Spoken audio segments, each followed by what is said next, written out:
400 கிராம்ஸில் வந்துட்டு நான் 2 பார்ட்டாக வந்து கட் பண்ணியிருக்கேன். பன்னீர் கிரேவிக்கு பட்டர் பன்னீர் மசாலா வந்து பார்த்திங்கன்னா கிரேவிக்கு 200 கிராம்ஸ் எடுத்துக்கிறேன். 200 கிராம்ஸ் வந்து திக்காக பண்ணலான்னு சொல்லிட்டு எடுத்துருக்குங்க. ஸோ திக்காக பண்ணுறதுக்கு அப்படியே கட் பண்ணி வச்சுருக்கலாம். ஸோ இங்கே வந்து கட் பண்ணிடலாங்க. எந்தெந்த ஷேப்க்கு வேணுமோ சேம் அந்தந்த ஷேப்க்கு வந்து கட் பண்ணிடுவோம். வழுகுது ஏன்னா இந்த பன்னீரில் வந்து பார்த்திங்கன்னா சொல்லியே ஆகணுங்க. அந்த திருமலா பன்னீர் வந்து ஸ்பான்சர் பண்ணுறதுக்காக இல்லை. ஸோ அதோடைய அந்த வெண்ணெய் இருக்கும் இல்லையா, பட்டரு, அது அப்படியே இருக்குதுங்க. அதுதான் ரொம்ப ரொம்ப ஹைலைட்டாக இருக்குதுங்க. ஸோ இப்போ நம்ம வந்து சைஸ் வைஸ் நம்ம கட் பண்ணிக்கலாங்க. இது வந்து ரோஸ்ட் பண்ணிட்டு தான் நம்ம சேர்க்க போகிறோம். அதனால் மீடியமான சைஸ்க்கே கட் பண்ணிக்கலாம். எல்லா பீஸ் கட் பண்ணிவிட்டு பார்க்கலாம் வாங்க. அட்டகாசமாக பன்னீர் திக்கா மசாலா செய்யறதுக்கு வந்து பன்னீர் 200 கிராம்ஸ் கட் பண்ணி வச்சுருக்கேன். ஆசன் கர்டு எடுத்துருக்கேன். நீங்கள் வந்து வீட்லேயே கர்டு வந்து ரெடி பண்ணால் கூட ஓகே தான். நான் வந்து ஆசன் கர்டு வாங்கி வந்ததுனால ஆசன் பிராண்டு வந்து சூஸ் பண்ணியிருக்கேன். கொஞ்சம் நல்லா இருக்குங்க இந்த கர்டு. ஸோ அதனால தான் வந்துட்டு ஒரு 3 டீஸ்பூன் சேர்த்துக்கிறேன். சேர்த்தாச்சு. பன்னீர் ரோஸ்ட்டு வந்து பன்னீர் திக்கா மசாலா வந்து சேர்த்துக்கலாங்க. 1 டீஸ்பூனுக்கு வந்து சேர்த்துக்கிறேன்.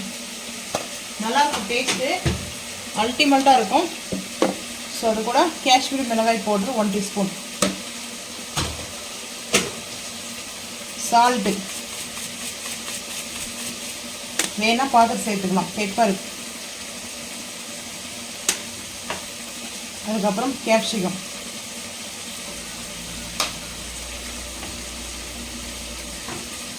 இப்போ மிக்ஸ் பண்ணிக்கலாம். ரொம்ப சிம்பிள் தான். ரெஸ்டாரண்ட்டில் போய்ட்டு நம்ம வாங்கி சாப்பிட்றதுக்கு வீட்லேயே ஒரு 200 கிராம்ஸோ 100 கிராம்ஸோ பன்னீர் வாங்கி கூட வீட்டில் செஞ்சு சாப்பிட்டு பாருங்கள். சூப்பராக இருக்குங்க. நல்லா ஒரு க்ரீமியான டெக்ஸ்சரில் இந்த பன்னீர் அவ்வளோ சூப்பராக இருக்கும். க்ரீமியான டெக்ஸ்சரில் வந்து பார்த்திங்கன்னா கர்டு இருந்துச்சுங்க. ஸோ அதுதாங்க மெயின்.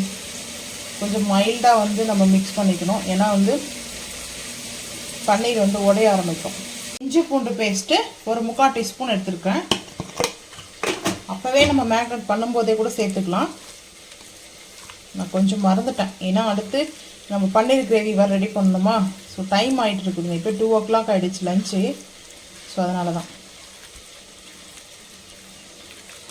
அவ்வளோதாங்க. நல்லா மிக்ஸ் பண்ணியாச்சு. நல்லா மேக்னேட் ஆகட்டுங்க, பார்த்துக்கலாம். பன்னீர் திக்காக்கு வந்துட்டு அடுப்பு ஆன் பண்ணி நான்ஸ்டிக் பேன் வச்சுருக்கேன். இப்போ பட்டர் எடுத்துக்கலாம். பட்டர் மட்டும்தான் பன்னீர் பட்டர் திக்கா மசாலா. ஸோ வந்து பார்த்திங்கன்னா பட்டர் எடுத்துக்கிறேன். இவ்வளோ பட்டர் வேண்டாம், ஒரு சைட் கட் பண்ணிக்கலாம். ஸோ இந்த பீஸ் போடுங்க.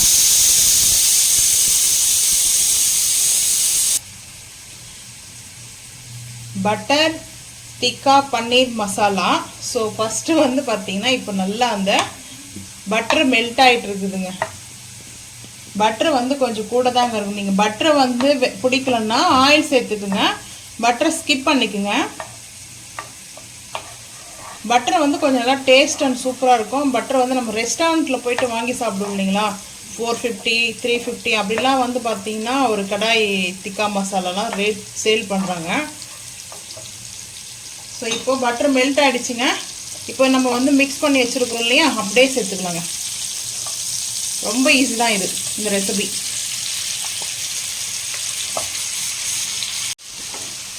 இப்போ மிக்ஸ் பண்ணிக்கலாங்க. நான் வந்து கொஞ்சம் மீடியமான சைஸ் பீஸ் போட்டிருக்கேன். பெரிய பெரிய பீஸாக கூட நீங்கள் சேர்த்துக்குங்க. ஸோ சேம் மெத்தடில் வந்து செஞ்சு பாருங்கள். சூப்பராக இருக்கும். டேஸ்ட்டுன்னு பார்த்தீங்கன்னா அல்டிமேட்டாக இருக்குங்க. இந்த பட்டர் பாருங்கள் நல்லா எப்படி இருக்குன்னு சொல்லிட்டு. ஸோ நல்லா மிதக்கிறது பட்ரு. நல்லா ரோஸ்ட் ஆகட்டுங்க. ரோஸ்ட் ஆனதுக்கப்புறம் பார்த்துக்கலாம். அப்பப்போ நம்ம மிக்ஸ் பண்ணிட்டே தாங்க இருக்கணும். சார்ட்டேஜ் ஆகிடுச்சு. இப்போ வந்துட்டு கஸ்தூரி மேட்டி வச்சுருக்கிறேன். கஸ்தூரி மேட்டி கொஞ்சம் நல்லா க்ரன்ச் பண்ணி அப்படியே சேர்த்துக்கலாங்க. லைட்டாக க்ரன்ச் பண்ணிக்கோங்க.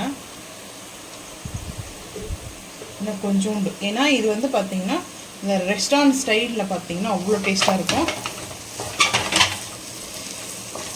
அவ்வளோ சூப்பராக இருக்கும் ரெஸ்டாரண்ட் ஸ்டைலில். ஸோ அவ்வளோதாங்க. சூப்பராக வந்து ரெடி ஆகிடுச்சு. கஸ்தூரி மேட்டி சேர்த்துட்டு ஒரு 2 நிமிஷம் நம்மளுக்கு கொஞ்சம் லைட்டாக சார்ட்டேஜ் பண்ணிக்கலாம். எனக்கு பன்னீர் கொஞ்சம் உடைய ஆரம்பிச்சிச்சு. ஏன்னா பன்னீர் வந்து பொங்கலுக்கு முன்னாடி வாங்கிட்டு வந்தது. டீப் ஃப்ரிட்ஜிலேருந்து நம்ம எடுத்துகிட்டு உடனே சில்னஸில் தண்ணியில் வந்து சேர்த்துடணும். சூப்பராக இருக்குங்க. அருமையான டேஸ்ட்டில் அல்டிமேட்டான ரெஸ்டாரண்ட் ஸ்டைலில் பன்னீர் டிக்கா மசாலா ரெடி. இந்த மசாலானா இந்த மசாலா இருக்குது பார்த்தீங்கன்னா கிரேவி மாதிரி இருக்கும். அது இந்த மசாலா பன்னீரே தெரியாது அந்தளவுக்கு மசாலா. அதனால தான் இங்கே பாருங்கள் சூப்பராக ஒரு பீஸ் எடுத்து காமிக்கிறேன். எப்படி இருக்குது பாருங்கள், செம்மையாக அப்படியே சூப்பராக ஜூஸியாக இருக்குதுங்க. யாருக்கு ரொம்ப பிடிக்கும்ன்றது இந்த butter paneer tikka masala restaurant style